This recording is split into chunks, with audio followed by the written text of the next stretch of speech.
जय हिंद दोस्तों, मैं रवि सक्सेना आप लोगों के लिए बीच फिर से एक नए ऊर्जा के साथ नए एपिसोड फिर से लाया हूँ।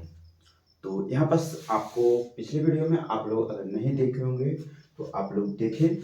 और इसमें से लगभग केमिस्ट्री का जो भी प्रीवियस ईयर्स क्वेश्चन चल रहा है, ठीक है। तो केमिस्ट्री का लगभग 400 क्वेश्चन हो चुका है और फिजिक्स का भी लगभग 300 क्वेश्चन प्लस हो चुका है, ठीक है।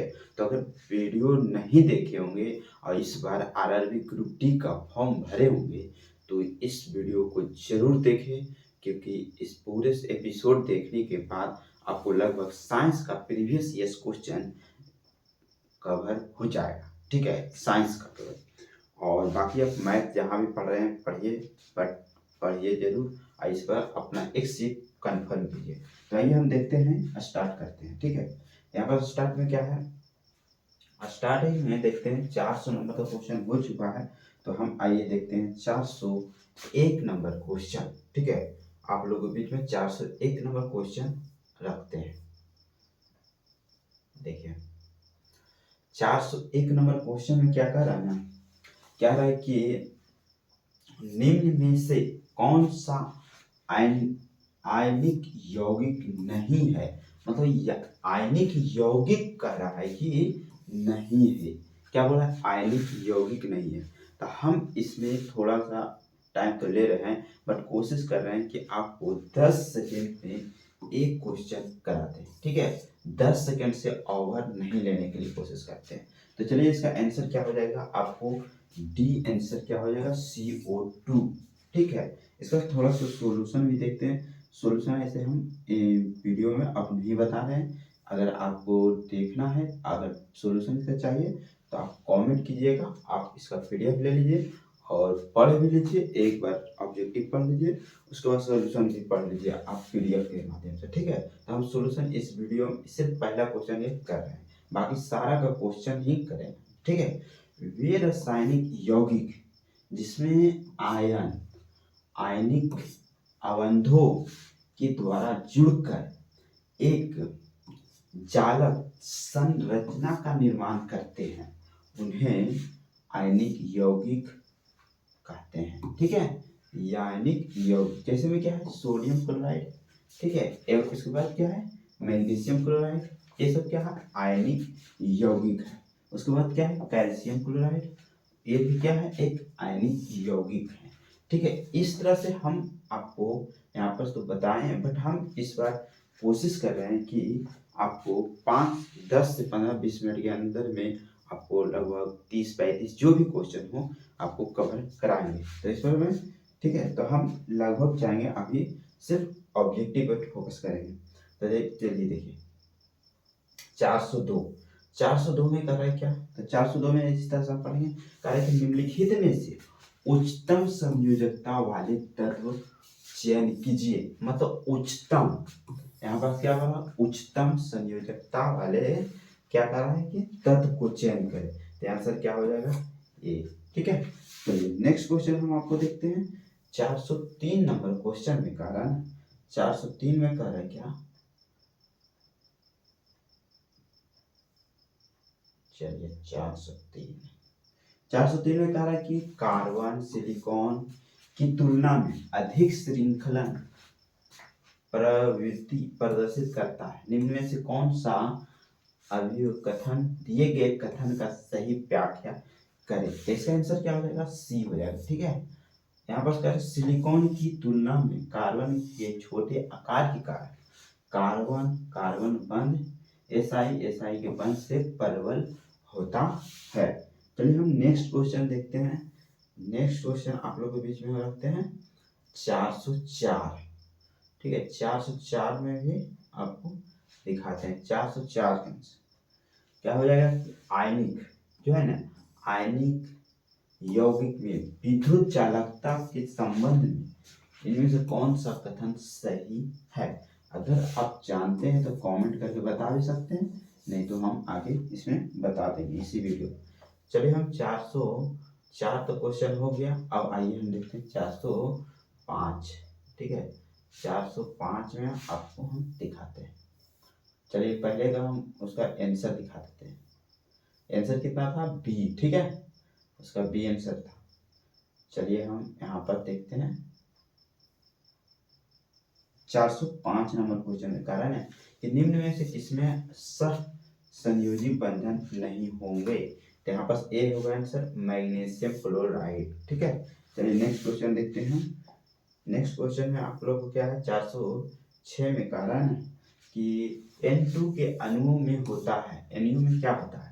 तो आंसर यहाँ पास क्या होगा? डी, नाइट्रोजन के 2 परमाणु के बीच तीसरा बंध। ठीक है, चलिए आगे देखते हैं 407 में। 407 में कह रहा है ना कि निम्न में से किस यौगिक में केवल एक कार्बन कार्बन एकल अबंध होता है। तो इसमें सर क्या हो जाएगा? इथेन। ठीक है, इथेन। चलिए आगे 408 में कह रहा है 408 में कह रहा है इनमें से कौन सा अबंध हाइड्रोकार्बन के परमाणु के बीच बनते हैं। तो आंसर क्या हो जाएगा? डी, सह संयोजित अबंध। चलिए 409 में देखते हैं। 409 में कह रहा है कि साइक्लोरोहेक्सेन, ठीक है, CC का बंध और CH का बंध होते हैं। इस प्रकार कुल कितने सह संयोजित बंध होते हैं। यहाँ पर कितना? 6, 12, 18। ठीक है, 6, 12, 18। चलिए 400 यहाँ पर 409 के बाद 400 हम 10 देखते हैं। ठीक है, 410। चलिए 410 नंबर क्वेश्चन में क्या कर रहा है? कह रहा है कि निम्नलिखित में से कौन सा तत्व एक कार्बन परमाणु के साथ दोहरा बंधन और एकल बंधन दोनों बना सकता है। आंसर क्या होगा? ओ। ठीक है, चलिए नेक्स्ट क्वेश्चन है आप लोगों के बीच 411 में।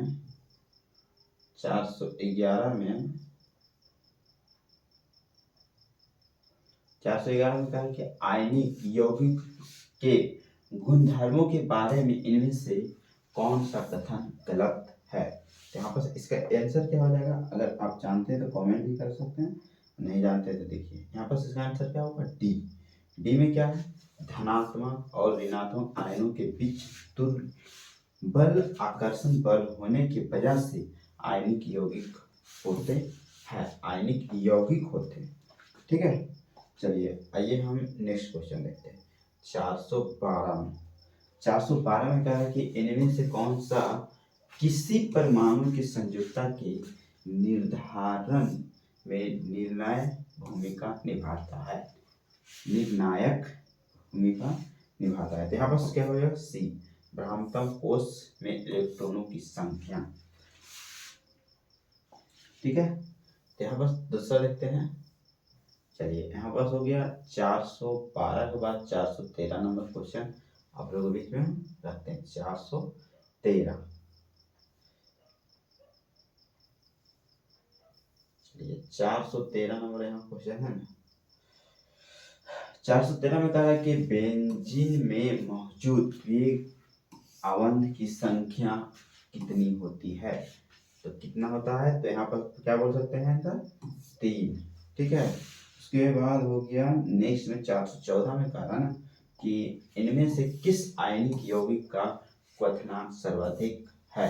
यहाँ आंसर क्या होगा? एक CaCl2। उसके बाद चलिए नेक्स्ट में हम देखते हैं। नेक्स्ट में 415 में कह रहा है ना एकल कार्बन परमाणु कितने बंध बनाता है।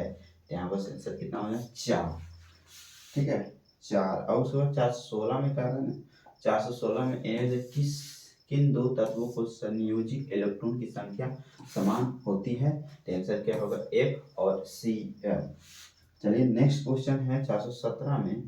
417 में कह रहा है ना कि निम्न में से किस यौगिक में 7 सहसंयोजक आबंध होते हैं। इथेन में, इथेन में। ठीक है, उसके बाद 417 के बाद 418 में हम भी देख लेते हैं। 418 में कहा है कि किसकी वजह से आयनिक यौगिक के गलनांक और क्वथनांक अत्यधिक होते हैं। तो यहाँ पर देखते हैं आंसर कितना। 418 के देख लेते हैं। 418 में आंसर क्या हो जाएगा? डी। ठीक है, 418 आंसर डी हो जाएगा। तो आंसर में क्या है, परवल अंतर आयनिक आकर्षण को भंग करने के लिए ऊर्जा की बड़ी मात्रा की आवश्यकता होती है। ठीक है, तो चलिए हम नेक्स्ट क्वेश्चन और देखते हैं। 419 नंबर क्वेश्चन में देखते हैं। 419 में कहा है कि विद्युत संयोजित यौगिक में विद्युत चालन प्रदर्शित करते हैं तो क्या करते हैं, तो गलित अवस्था करते हैं, गलित अवस्था। चलिए गलित अवस्था यहाँ पर 420 में निम्न में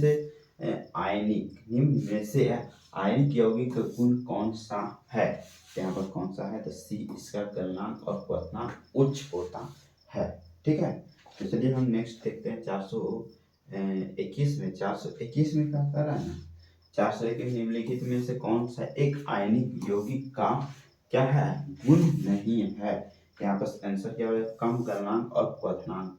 ठीक है, बी। चलिए आगे हम क्वेश्चन देखते हैं। 422 में कह रहा है ना, 422 में कि ग्रेफाइट परमाणु में संयोजित इलेक्ट्रॉन की संख्या कितनी होती है। अगर आप जानते हैं तो कमेंट करके बता सकते हैं। 422 के बाद आंसर यहाँ पर देखते हैं। ठीक है, 422 का आंसर ही देख सकते हैं। 422 का आंसर क्या हो जाएगा, ए। ठीक है, ग्रेफाइट परमाणु के ग्रेफाइट परमाणु जो है ना, ग्रेफाइट वाला। ठीक है, चलिए हम नेक्स्ट क्वेश्चन देखते हैं कि बड़े परमाणु वाले तत्वों से बने बंध होते हैं क्या, तो बहुत कमजोर होते हैं। ठीक है, चलिए नेक्स्ट में देखते हैं। 424 में कह रहा है कि आयनिक यौगिक में आयन एक दूसरे को आकर्षित करते हैं और मजबूत करते थे किसके द्वारा, तो ये विद्युत स्थैतिक बलों द्वारा। ठीक है, तो चलिए यहाँ पर हम देखते हैं नेक्स्ट में। 425 में कह रहे बेंजीन में और बाई अवन को संख्या कितनी है, तो कितनी है, तो आंसर में यहाँ पर क्या, 12 और 3। ठीक है, चलिए हम आगे देखते हैं इसका।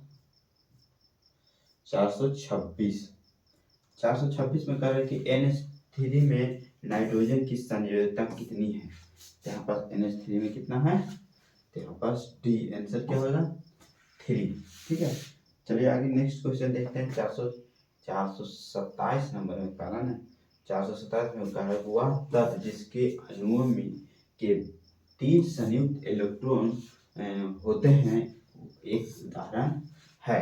यहाँ पर इसका आंसर अगर जानते हैं तो ठीक है, नहीं तो हम आगे बताते हैं। ठीक है, चलिए देखते हैं, इसका आंसर डी हो जाएगा। ठीक है, चलिए आगे हम देखते हैं। 428 में निम्न में से त्रिसंयोज तत्व कौन सा है, यहाँ पर आंसर क्या हो जाएगा, ये सभी। ठीक है, चलिए नेक्स्ट क्वेश्चन हम क्या हो जाएगा, ब्रोन, इंडियम और एल्युमिनियम। ठीक है, 429 में कहा है कि फास्फोरस के एक परमाणु में कितने संयोजित इलेक्ट्रॉन होते हैं, कितने होगा, तो 5 संयोजित इलेक्ट्रॉन होंगे। ठीक है, चलिए नेक्स्ट क्वेश्चन आप लोगों के बीच में रखते हैं। 430 इस वीडियो का अंतिम क्वेश्चन रखते हैं। ठीक है, कह रहा है कि यहाँ NH4 के एक अणु में कितने परमाणु होते हैं, तो कितने होंगे, यहाँ पर आंसर क्या होगा, 15। तो कहा है कि ऐसा सोल्यूशन देखते हैं लास्ट क्वेश्चन का।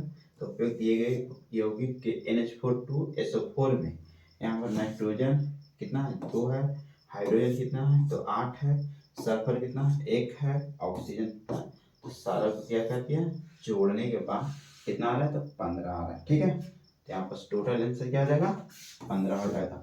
तो देखिए हम हर एक वीडियो में आपको 30 क्वेश्चन बता रहे हैं। ठीक है, लगभग ये लंबा क्वेश्चन भी नहीं हो, लंबा वीडियो भी नहीं हो रहा है, और क्वेश्चन छोटा छोटा है, और जल्द से जल्द हम बताने की कोशिश करते हैं। और आप बस एक बार देखें, 100% है कि एक बार में 2 बार देख लें, और 100% है कि आपको याद होगा। याद तो करना नहीं है, बट अगर देख लिए वीडियो तो 100% है कि एग्जाम में आएगा तो छूटेगा नहीं। ठीक है, तो चलिए थैंक यू।